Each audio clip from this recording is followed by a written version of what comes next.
Good morning, everybody. It's Dr. Vibe here, host and producer of the award-winning Dr. Vibe Show, the home of Epic Conversations, and I'm the host of Epic Conversations, 2020 Best Podcast News Award winner, 2018 Innovation Award winner given out by the Canadian Ethnic Media Association.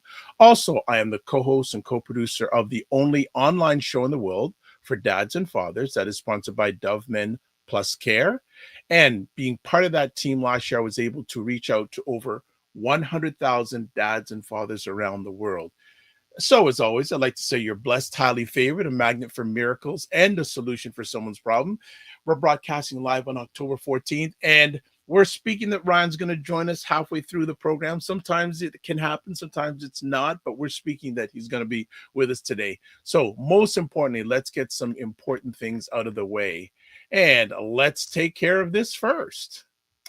This episode of The Morning Vibe is brought to you by Ebony Occasions. At Ebony Occasions, they want to be your number one choice for Afrocentric greeting cards. They were born out of the frustration of not being able to find a culturally relevant wedding card. Ebony Occasions was established in February of 2020. They love hearing about how their customers feel giving cards that are reflecting about positive responses and positivity of Afrocentric culture. They always get great responses from their clients, and from whether it's birthdays to baptisms, showers to sympathy, whatever the occasion, Ebony Occasions has you covered. So I'd like to say thank you so much for the time Ebony Occasions has taken to sponsor. And also, I'm just going to make sure that you have their contact information. So let me just put it on the screen if you want to get a hold of them. And that's where you can get a hold of them. Website, ebonyoccasions.com, Instagram at ebonyoccasions. So we've got people already jumping in. Thank you, family. Thank you, family, for jumping in. We are going to have another epic conversation today. And we have another new monthly feature starting today. Yes, today we were finally able to have this young lady stand still for a few moments because, she's always in such demand. So when you hear from her, you will know why she's in such demand. And we are now starting monthly visits from Leslie McEwen. If you don't know who she is, we'll tell you a little bit about her. When she sent me her resume, I went, Lord of mercy, I could be on for another half an hour, but we'll make it short and tight. Ms. McEwen is a registered psychotherapist and author of Anxiety in the Pulpit, which was published in June 2022. She has a double major in psychology and religion from Carleton University. She has a master's in individual and pastoral counseling from St. Paul University and the University of Ottawa. And I'll just end this up. Well, two more things. She has a certificate in trauma-informed approaches to working in those impacted by gender-based violence from Wilfrid Laurier University. And she's a member in good standing with the College of Registered Psychotherapists of Ontario. Enough said. So Leslie is going to be joining us, as I said, once a month, talking about different areas of mental health. And today she's going to be talking about quiet quitting and quiet firing. So let's bring up to the stage for the first time for the next few months, Leslie McEwen. How are you? I am great, thank you.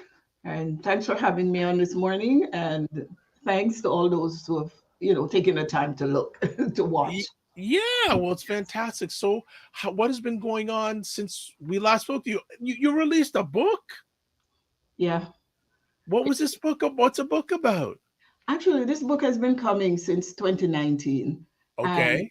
it's the name Anxiety in the Pulpit kind of speaks for itself, but Yeah. it's a book that anyone would find helpful. Not only if you're in, a Christian, so to speak, but it's got some great tips about how to deal with different situations that cause anxiety. Although it's focused on, the daily anxieties that clergy, church leaders, lay people face. Sometimes it seems as if, oh, they have it good, but there's a lot going on in the background. Yes. Yeah. Yes. I know some pastors, past and present, and it can be one of the loneliest professions in the world because people are always asking for their time, their Right. input, and their energy, and a lot of times those pastors are not getting that time and energy back from someone else. Yes. And sometimes they feel I have to put on this perfect facade. Yes. And so they're not realizing that if I speak to others, there are many people who are experiencing the same things as I am. Absolutely. Yeah. Absolutely. Well, congratulations after a 3-year journey on getting the book out. Thank you. And if you ever want to come on the platform and share about the book, we are more than happy to have you to talk about it. Thanks for the offer. Thank you. No problem. So we're going to be together at least once a month, at least for the next few months of the end of the year, and hopefully in 2023 if you have time. Yeah, So, we'll see. uh, where you wanted to chat, we had chats, and we're going to start off our series talking about quiet quitting and quiet firing. Why Yeah. has this become? Well, you know what? Let's have a general overview. When you heard the term quiet quitting and quiet firing recently, what was your thought process? I thought to myself, it's not new. This is something that's been going on for a long time. It's now that I dare I say, younger people are becoming aware of it because I think there was something on TikTok that Yes, stirred this all yes, up. But it's not an unfamiliar concept. It just wasn't named that way because basically what it is for decades, people have been going to work, putting in an honest day's work, putting in the time they're expected to put in, going home and having time with your family. yeah, So for me, when I think of that, I'm thinking, you know what, this is not new, but we speak about it as if it's new. yeah.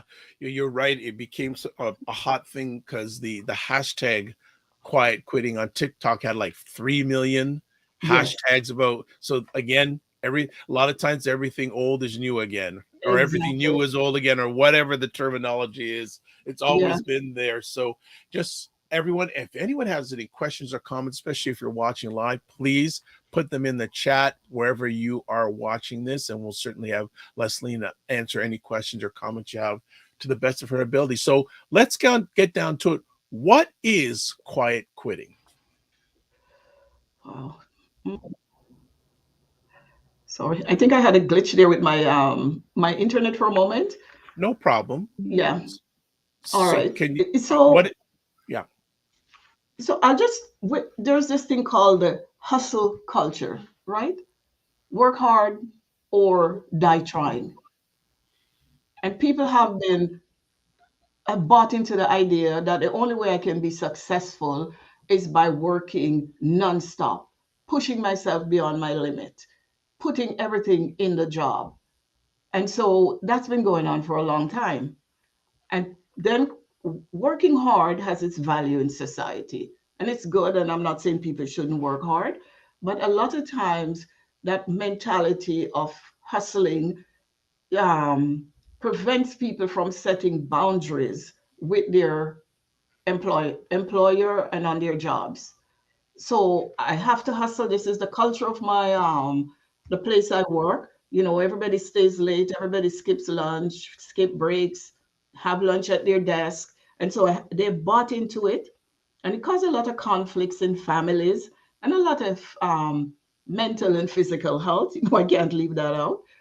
But people have come to realize now that it's not good. It's not a good thing. And then there's this, if I might say, backlash, right? the quiet quitting. And COVID had a little bit to do with that. It was going on before because, doing what I do, I see a lot of employees and they have been burnt out for a long time.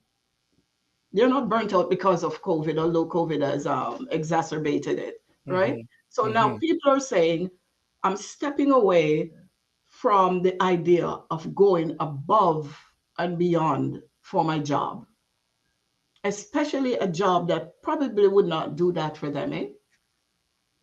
So they're stepping back. Before, even if they were underpaid, overworked, or not being treated well, they kept going. And later on, I'll touch on how it affects certain people. Now, employees with this quiet quitting, they're not literally quitting their jobs. What they're doing is quitting that idea of the over and above. So most people, they're doing their job, they're doing an honest day's work, they're putting in their hours, so to speak, and then they're going home. So that's changing a lot. Um, there are two ways people are doing this. Eh? Okay. There are there are people who have made this drastic change. You know, those overachievers, A personalities, 6 a.m. to 10 p.m. at night workers. What those are the ones that for them, this is a major decision. So what they've done is um, they're stepping back slowly. So they're starting to set boundaries in their workplace, right? They're saying no to certain things, setting boundary, prioritizing their mental health and things that make them happy. I'm looking about this, I'm thinking of my family now. They're backing away from the pressure that made them feel that they had to overachieve for too long. So those are those. And then there are the ones who they quiet quit by simply, I work 9 to 5 and I do nothing more than expected of me. So not everybody that's quiet quitting is stepping back completely. Eh? Right. Yeah. I want to delve deeper in what you've shared here. Uh, how much is, I guess, capitalism, I could say, or the workplace responsible for this phenomenon for the last number of years? Because, we're in a capitalistic society that, you know, dollar, go after the money, go after the money, go after the money. How much blame do you put from your lens on workplace culture in the capitalist society in regards to this? And is it just a natural phenomenon was going to happen because something's got to give? Yes. Yes. Something really had to give. And people were doing this, yes, because of the, capitalistic culture. I have to go after the money. And some people were doing it because, and I'll get to that later, there's certain population that the only way they can well, achieve half by working twice as hard Yes, yes, yep. is, this overachieving, hustling attitude or mentality. Right. Yeah.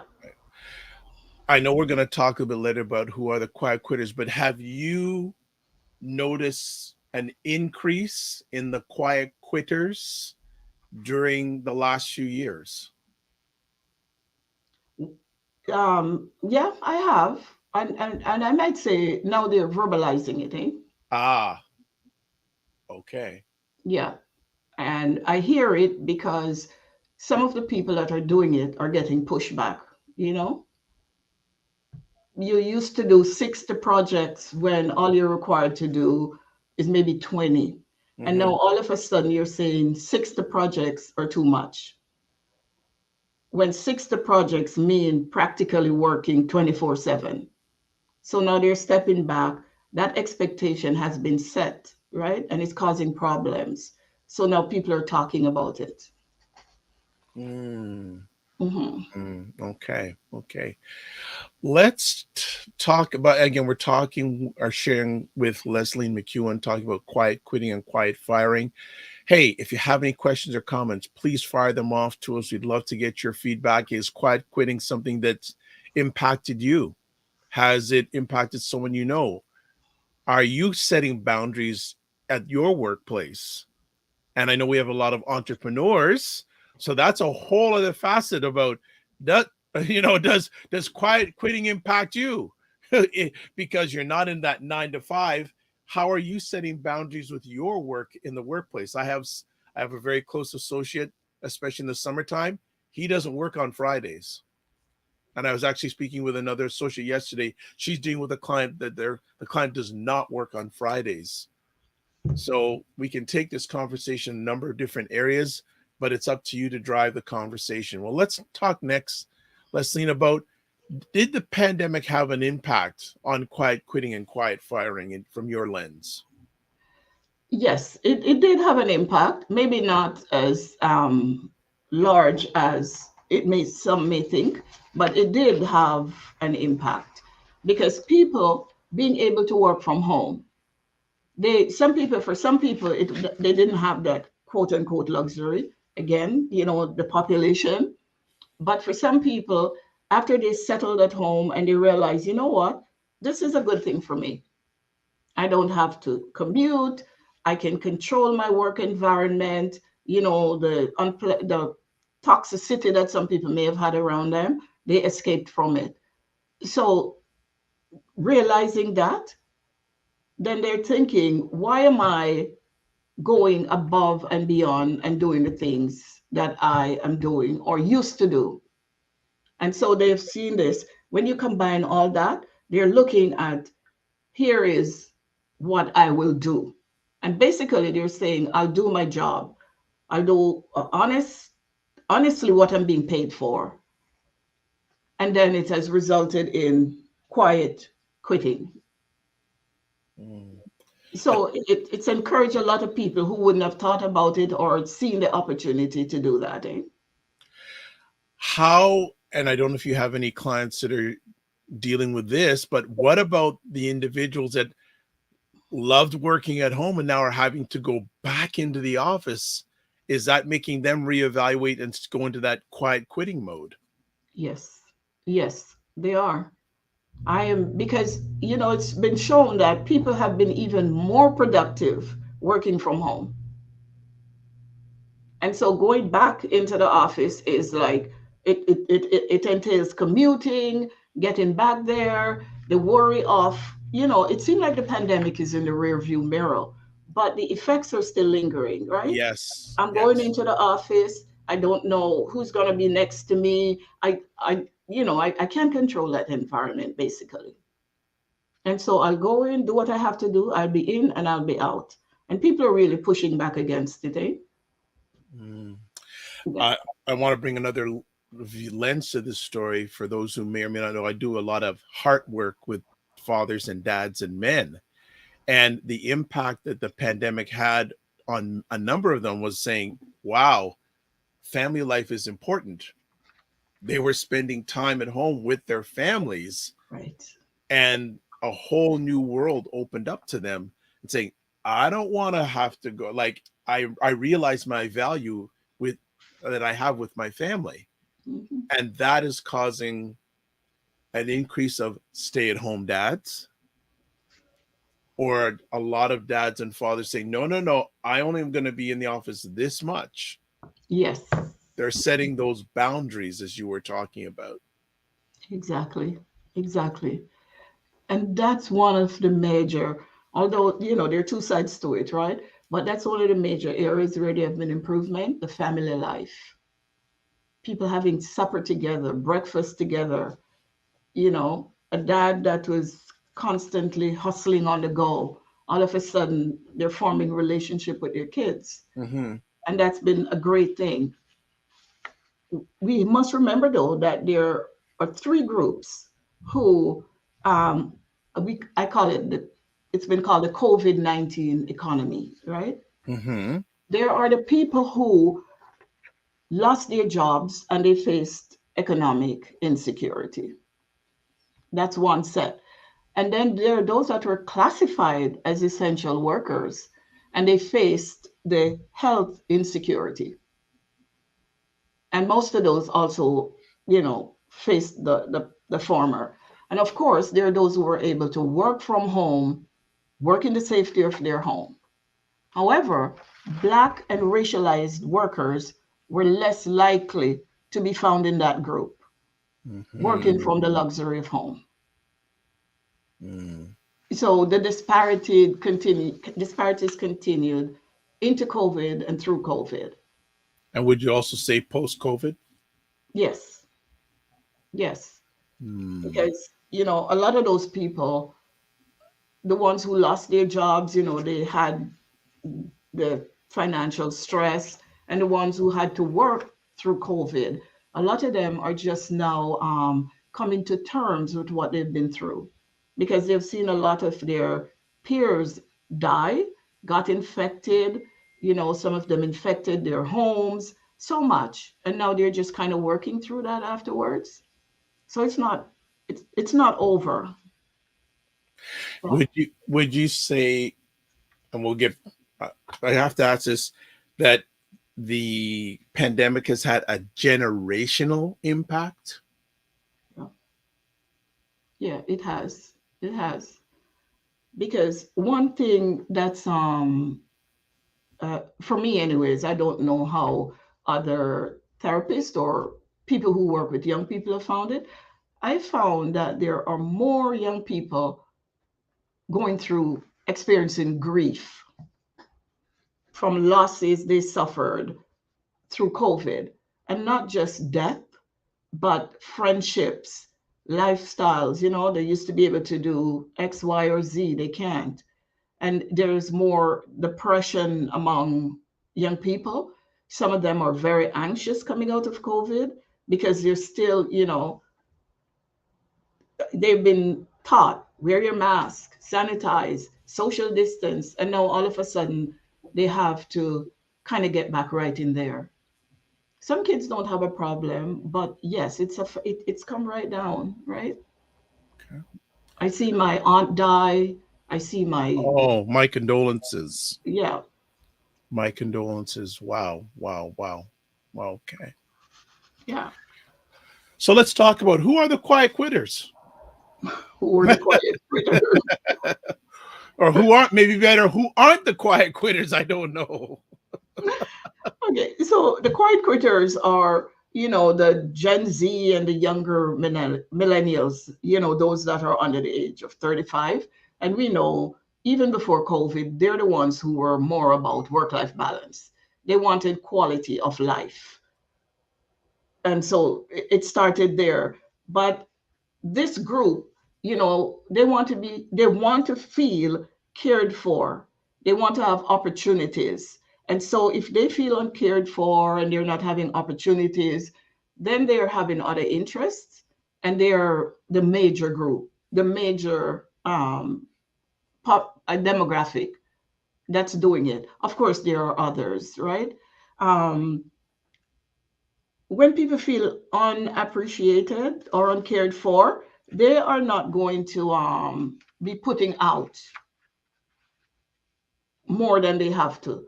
And COVID, again, we come to the pandemic. A lot of people weren't treated well during the pandemic, Hmm. so they didn't get the they weren't treated well. They weren't respected. Exactly. And so they're now, mm, I don't know. I'm backing up.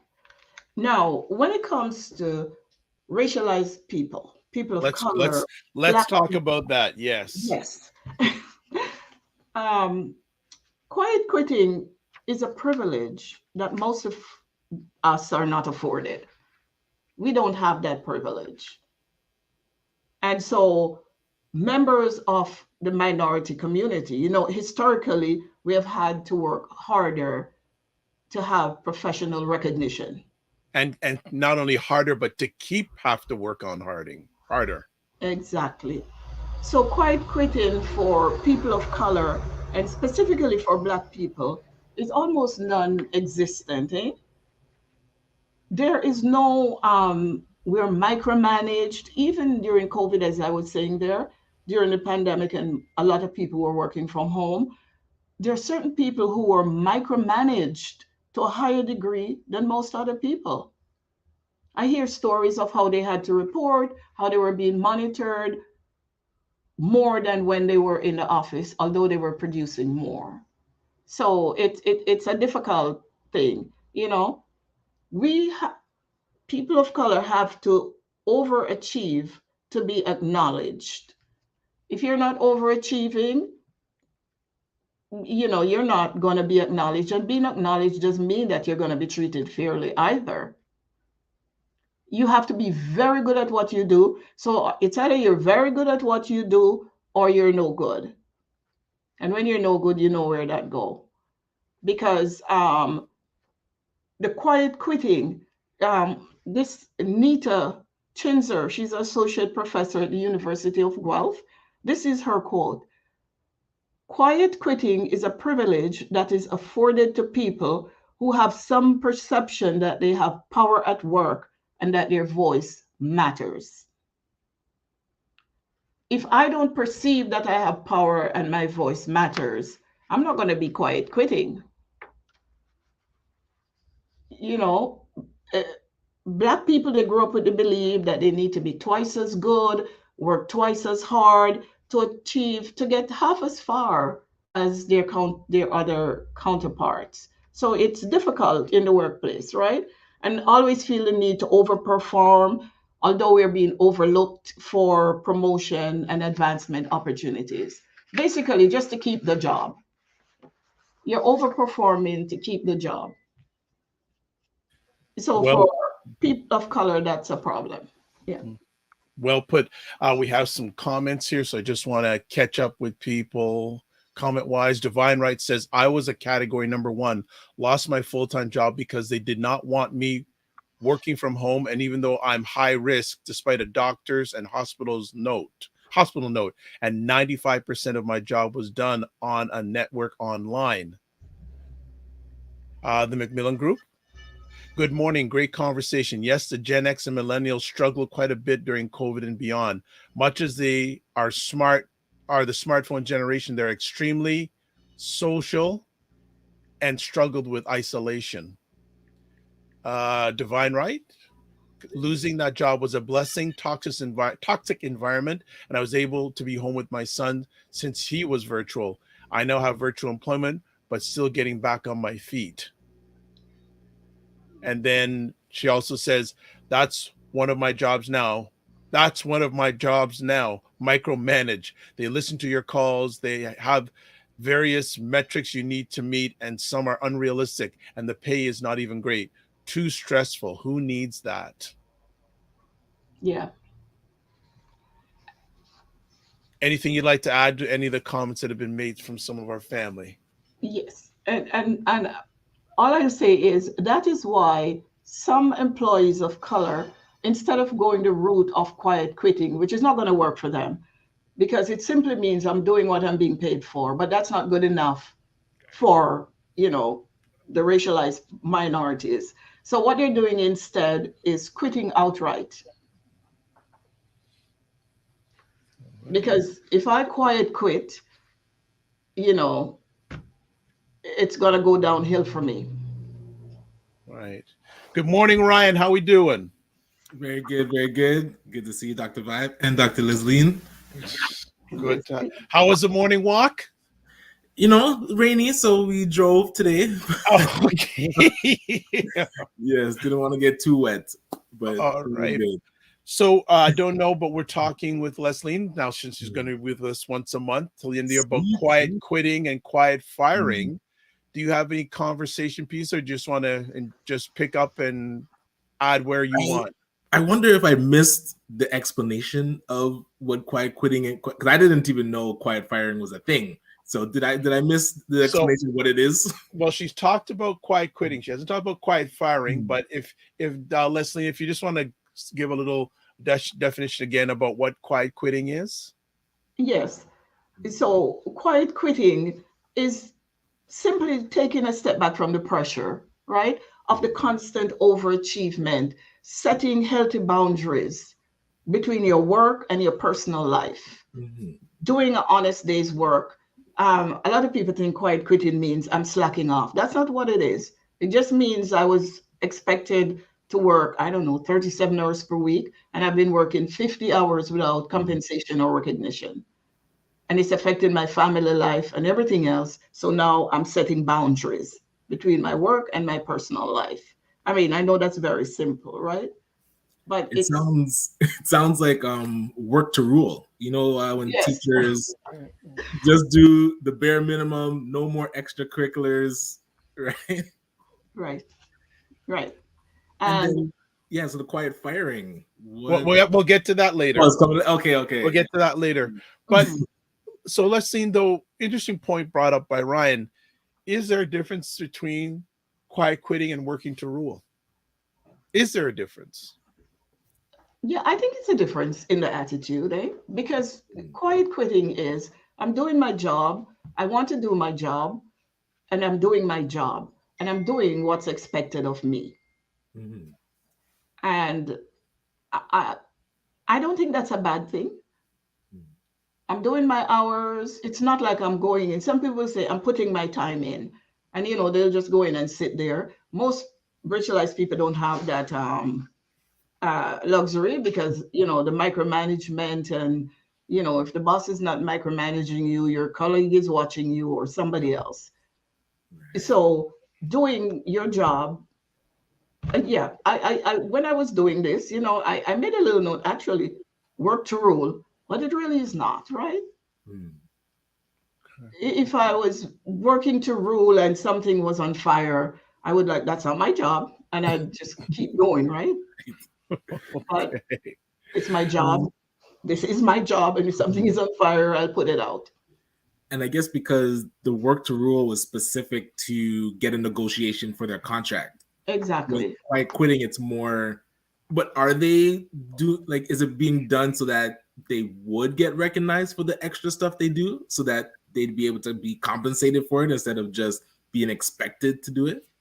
No, I think it's being done now Mm. because of not being recognized, Right. because of not being compensated, because of the I say devastating effect it's having on people's personal and family life, health, and mental health. I think it's just a new way. People have, this new way of thinking about life because the pandemic has shown us that, hey, the world is going to go on, right? Right. So then, did it get just a terrible name? Because when I hear that name and I'm hearing people's responses to it, it really has a negative connotation. Where Yes, if it was mindfulness and reclaiming my work-life balance, then people get that.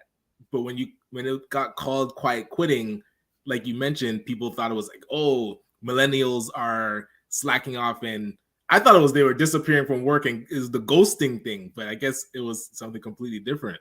exactly. It's Mm, basically saying no, right? mm, In and cases when people should have been saying no a long time. They right, say yes and yes and yes and burn out, right? yes, hmm So it's basically saying that. I know the name sounds, I don't know why they called it that, because for me, quiet quitting is doing your job, period. You go in, mm, you do your job that you're being paid for.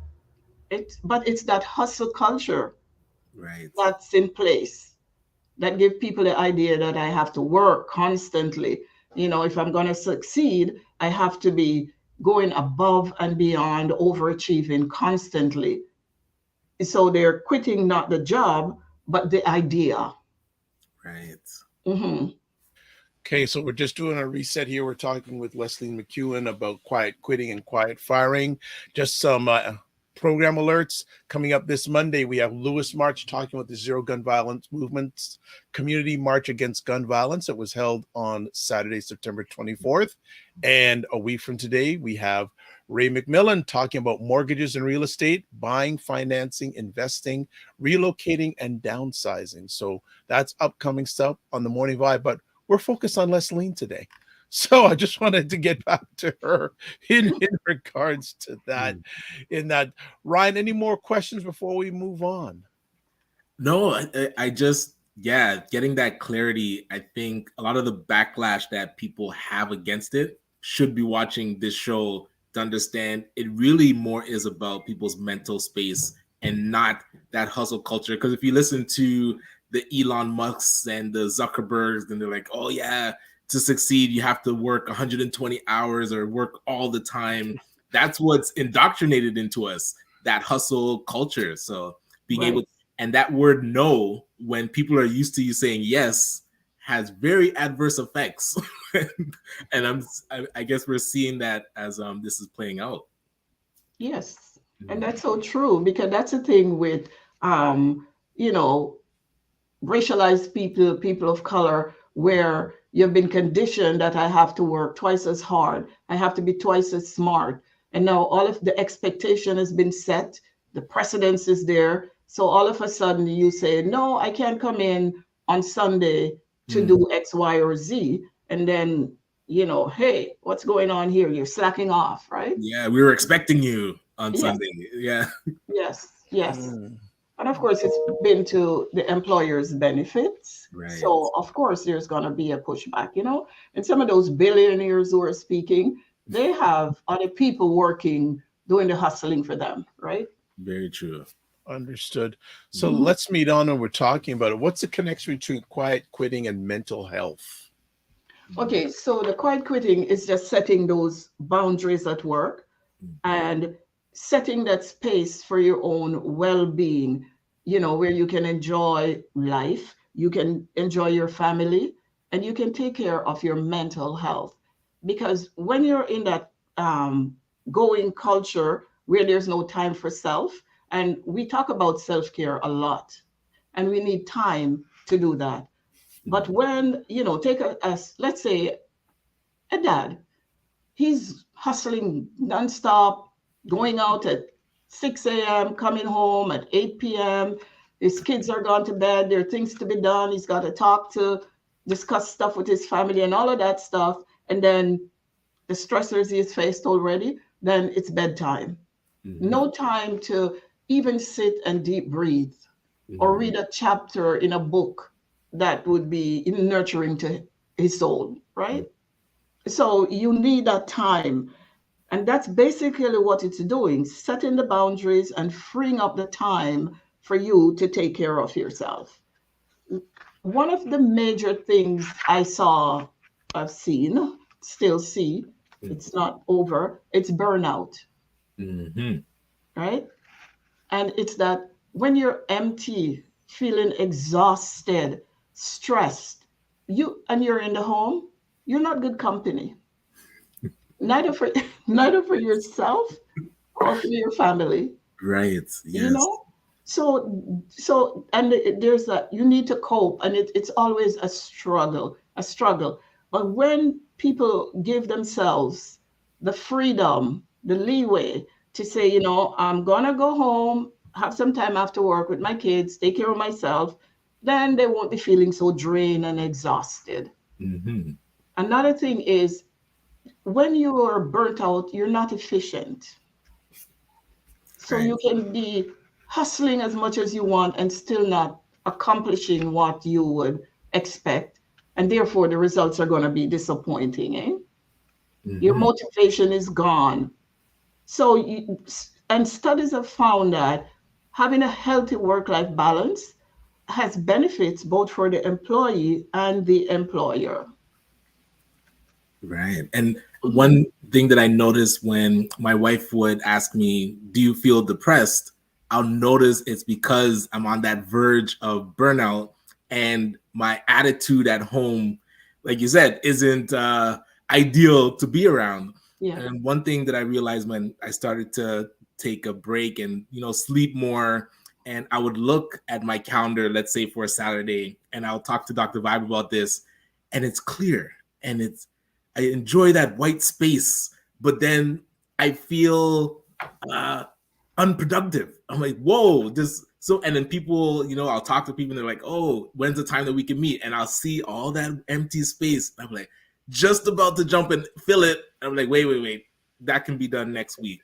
But it's like a struggle to keep to take those breaks and to just decompress. It's like you're fighting with, no, I gotta always be hustling and I gotta get back to work. Yeah. Yeah. Man. It comes with some feelings of guilt for some people, eh? Mm-hmm. I'm wasting time. Exactly. You know, it's No. work, achieve, achieve, achieve. And if I'm not doing that, I'm failing, you know? Mm. But it's okay to take time. It's okay to rest. Well, Yeah. Divine Right is saying this is such great information and so timely.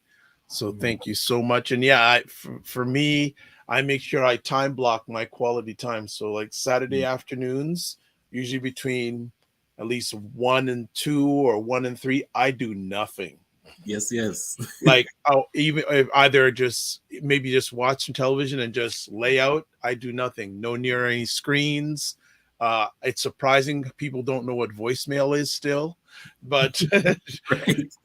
I just take, We'll get to it. and even during the daytime. So because I don't want to quit uh think something I enjoy. So what I make sure is simple things like I don't do back-to-back meetings. If I have a meeting, I want to make sure I have 15 minutes. If I have to go into the next meeting, I want to have that time to breathe, exhale, etc. Divine Right says this Sunday I'm taking a break and going to a writer's retreat. Okay. I had to tell a couple of people that I won't be available on Sunday because I'm taking care of me. Right. Leslie's giving a clap on that. Yeah. Yeah, that has become the norm. So Leslie, how many people this may be a hard question because it's just pulled out of the air. What percentage of people you feel, just put it out there, should be doing better job of taking care of themselves emotionally? I'd say 90%. Right. No, honestly. There's nothing wrong with that. No. And that's not to say they're not already have some things in place, Yeah. but they need more, you know? They need more. Somebody will say, I'm this is my time that I use, and I know everybody's circumstance is different, right? But they say, this is when I relax. When I go grocery shopping, for crying out loud, you're running through the supermarket, picking stuff, having to think about how much it's going to cost you. This is when I relax, right? And if it works for them, that's great, but they need more. All right. I remember my dad used to say grocery shopping was his time to relax. But like you said, you're still actively doing something, but yeah, you can definitely use more. Got a good question here from the Macmillan Group, and I think we touched about it. We talked about it as we go through our conversation. How do you recommend folks who are self-employed manage their time to improve their quality of life to avoid burnout? Yes. Great question. Yeah, that's a great question. And that's that's something I struggled with in the beginning when I started, because I would never say no to a client. Oh my God, I'm getting clients. I'm not going to say no, right? So I was given appointments until I give 8 p.m. appointments at night. I give appointments on Saturdays. Yes. And if they want it on Sunday, I would make the time for them. Yes. And that's in the beginning. But as I started to acquire more clients, I realized, you know what, I don't have to do this. So it comes right back to we have to set our own boundaries. We have to set our own boundaries. The recognition is that there's nobody there to take care of me but me. Mm-hmm. So I have to do that. How many hours am I going to put in? There are times when you have to do more, but we need to set some time for ourselves that's, I'd say, carved in stone. Right. Because it's easy to, when it's for me, to say, okay, I have appointment to do whatever, and somebody wants something done, or maybe it's business, and I have to say, no, I cancel mine and I get business done. But honestly, sometimes we have to be prepared to, not sometimes, you have to be prepared to say no. That's what it comes down to. Setting our boundaries, knowing, of course, realistically, how it could work for us. Excellent. I wonder if you found this where initially you felt that saying no to that client meant you're going to lose them, and then finding out that no, like the alternative time that you would give, they were willing to wait. So that initial fear wasn't really reality. Yeah, it was merited. And not, and also too, when somebody would say, and no matter what type of work or business you're in, people who come, I find, with the greatest emergencies and cause you to um, get your world in a whirlwind and you make changes. And then Sunday morning at 10 o'clock when you could be still in bed, they don't show up. Right? Jeez. Yes. The people who like causing chaos love causing chaos. Yeah. That is their life. They don't Yeah. know what a But lot of then you shifted everything around, and yes, it's like, yeah. There are people who love chaos, and when yeah. they're not having chaos, they feel out of sorts. Yes. And I find if you set those boundaries, Mm. it's good for yourself and it's good for the people you work with because they know what your boundaries are and they're not going to be disappointed. And you know what your boundaries are and you're not going to be resentful. True. So, got a question from the audience, but I'm going to hold off on it just a minute because I don't want to forget. What is quiet firing? Okay, so quiet firing. Okay, it is quiet quitting is to take care of yourself. It has health benefits and it benefits the employers, although when you listen to what's being said, it doesn't sound that way. Quiet firing is a very unpleasant thing. It's meant to push the employee out of the workplace without the employer taking the responsibility that comes with firing someone. Yeah. That's what that is. And that's been going on for a long time. I mean, as a Black person, I've Yeah, experienced yeah, all my yeah. a lot of my work life, right? Yeah. And I know other people too, but it's been going on for a long time. Um, it's uncomfortable in the workplace when the quiet firing is going on. And there's so many ways, and I'm just gonna cut this short because I realize time is going. So many ways that it's being done, right? The employer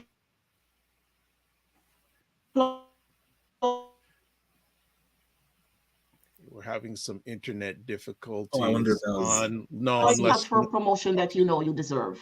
Because Mm. see my screen, did you lose me?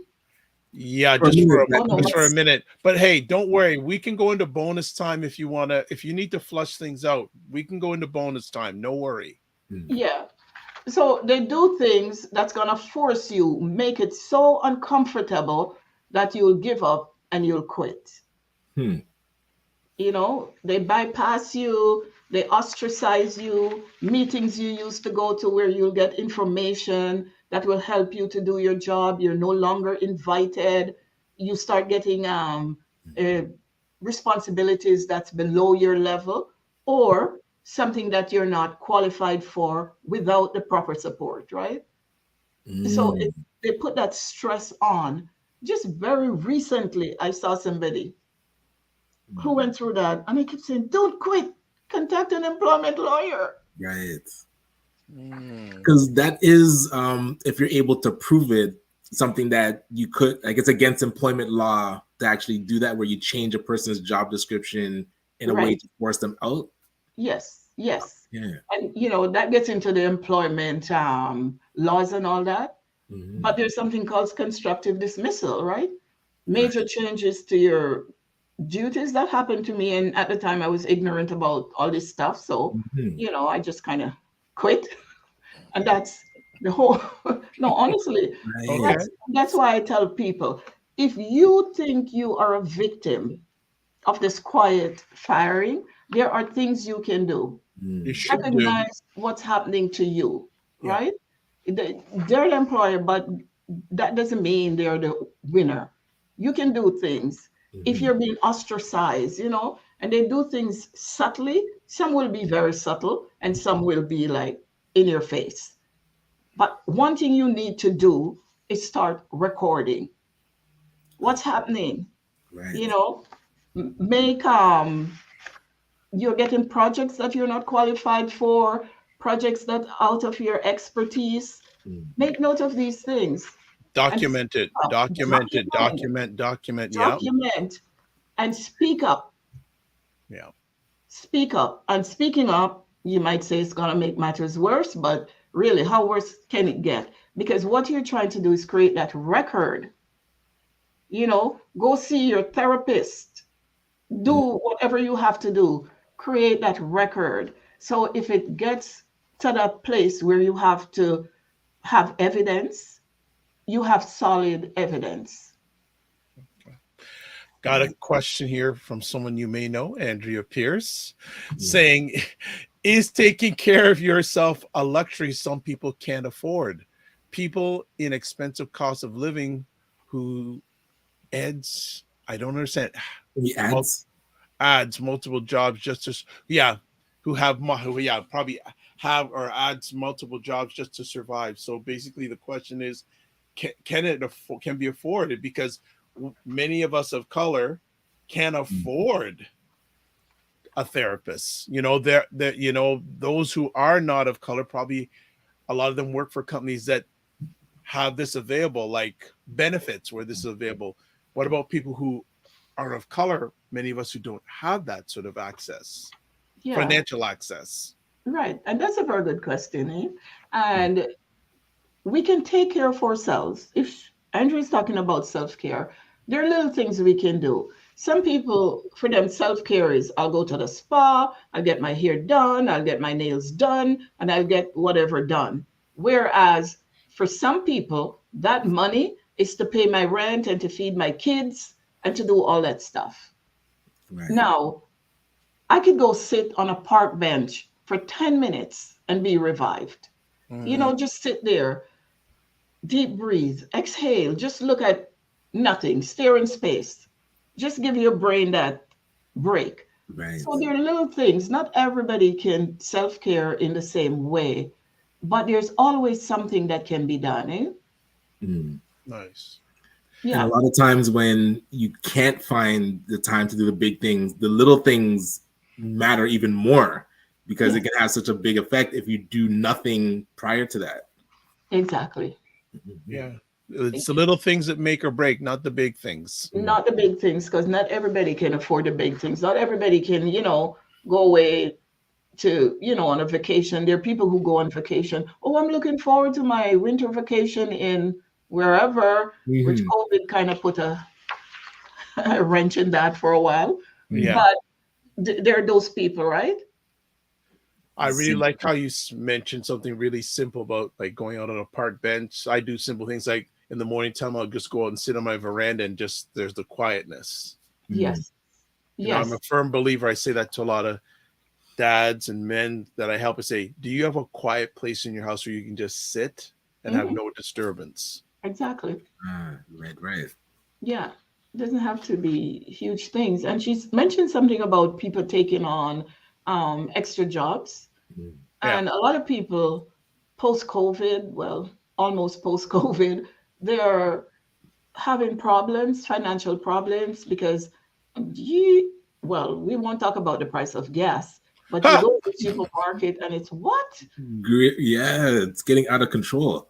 Out of control. Getting it is not True. getting it is out of control. Yes. Hmm. And people are doing, their little hustle on the side or taking on a second job and all those things. So, yes, there are those people who can barely find the time, but, take your breaks. For example, that's a way of taking care of yourself. Because some people don't take breaks. I'm entitled to 15 minutes coffee break and I'm working, working, working. Or I'm Mhm. entitled to half an hour lunch. Just sit and have your lunch if that's the best you can do for yourself. Ryan, any final Absolutely. words? Around the taking breaks, I noticed in some professions where, especially nursing, and I think PSWs talk about it a lot, where you work right through breaks because there's always something happening. Do you have any advice for those that are in those types of, I would say, essential services that find they Frontline. can't take breaks? Yeah, the front line where they feel like they're just always working. and then the end of the shift comes and they could burn out. Yeah, and this is a very sticky one, right? Because if you're caring for people and stuff is happening, however, though, it comes back to setting those boundaries and speaking up in the workplace. I'm not just one person, because in those instances, most everybody in the workplace is experiencing the same thing. Eh? Right, right. So you got to speak up. And if your work is such that you can take regular breaks, take your break anyways. Find the time to take that break. Yeah. Hmm. Macmillan Group has a nice point here. I think it's important for folks to develop hobbies, Yeah. something you do by yourself that allows you to de-stress and rejuvenate while spending quiet time alone, tuning the world out. Yes.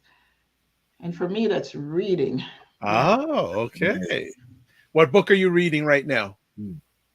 I'm reading a book called The Body Keeps the Score. Oh, I like that. Yeah.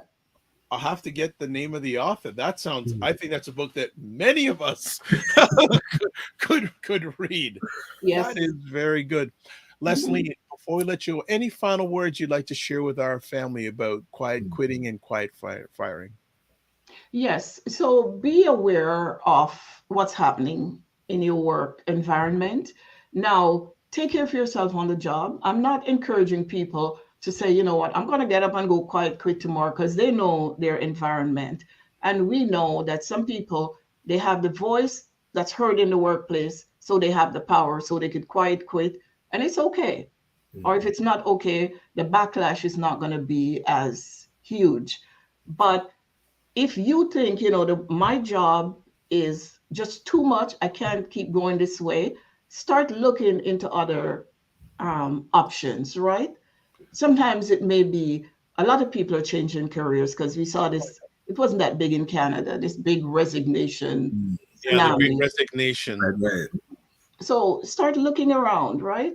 Start figuring out little ways of taking care of yourself, because it begins there actually. Say no. Say no. And if you can't say no, say not now. Okay. Love it. One I like is not now. If that changes, I'll get back to you. There you go. Leslie, thank you so much for taking the time. You're welcome. Much We appreciated. enjoyed our family enjoyed having you on. Looking forward to having you back on next month when you can fit us in. So I think you're already booked for I next know I'm just playing. Sweet, I'm just sweet. playing with you. But thank you, and for those who are watching live on the replay, there's your contact information if you have any questions. And remember to give yourself grace and to just manage your time, manage your energy. And thanks for making our day better. Thank you. Have a great day. Bye-bye. Bye-bye. Solid. Yeah. Ryan made it. Yay. It took bad weather. Yay. Yes. Hey, Good stuff. Good stuff. So what's been going on in Ryan Knight's world? Hey, recovering, taking it easy, going into the weekend. Again, that empty space on Saturdays looks beautiful. Nice. We'll have kind of the full Sunday, but yeah, looking forward to that. How about yourself? How's the weekend looking for you? So let's see. How's today? Today's interesting enough, let alone the weekend. Right. So right after we finish this, I'm introducing someone to Ripen. So yes. In regards to that, and then right after that, I'm doing a sharing session with the students in the film and video arts program at Sheridan. They've asked me to come in and share with their young people. So that's happening. Then I've got a meeting this afternoon. Then it's quiet, and then tomorrow afternoon I'm being interviewed by Fitnance IQ, who we met at the Frequency Event Promotions event. Nice. She's interviewing me. Then we've got State of Things, Aisha and Jill and Lala tomorrow night. And then Black Canada Talking Sunday afternoon with the roundtable with Cesar, L, and Sarah. But there will be relaxed time tomorrow afternoon, and tonight will be quiet. Just wanted to, again, FY. Actually, you know what? Before we do it for next week, comments Divine Right from the DMV says this was so rewarding. Thank you for having her on. Such gem drops. Much thank you very much. I'm glad you appreciate it. So some things coming up on this Monday show. Louis Marsh will be talking about the Zero Gun Violence Movement's community march against gun violence that was held in Toronto on September 24th. One of the people that showed up for that march is a guy named Masai Ujiri. Okay. Who is the GM or general manager of the Toronto Raptors. And I think we'll say, but Zero Gun Violence and the Raptors now have a collaboration. Okay. Love to learn more about that. It will talk about that. Next Friday's show, Ray McMillan will be on talking about mortgages and real estate, buying, financing, investing, relocating, and downsizing. And for people that don't pay attention to what's going on in the stock market, even you may not be, if you don't have buying stocks and shares, they are like yesterday, the Dow Jones New York went up 800 points, is down like 300 pounds. So what happens on the stock market affects us, family. You may not have investments in there, but it is a sort of a forecast, because everything done on the stock market is future, what they're seeing in the future. So definitely pay attention to that. We have another comment here. And Divine Right says, yes, I agree on the hobbies, Ray. Wonderful. So, and we also have to bring a big shout out to Ebony Occasions, who sponsored the Morning Vibe today. So thanks for the sponsorship, and which leads into this. If you'd like to promote your business or service on our show, contact me at dr.vibe at the drvibeshow.com. Anything else you want to include, Ryan? No, everybody, please enjoy your weekend. Enjoy that quiet time, and looking forward to Monday's conversation.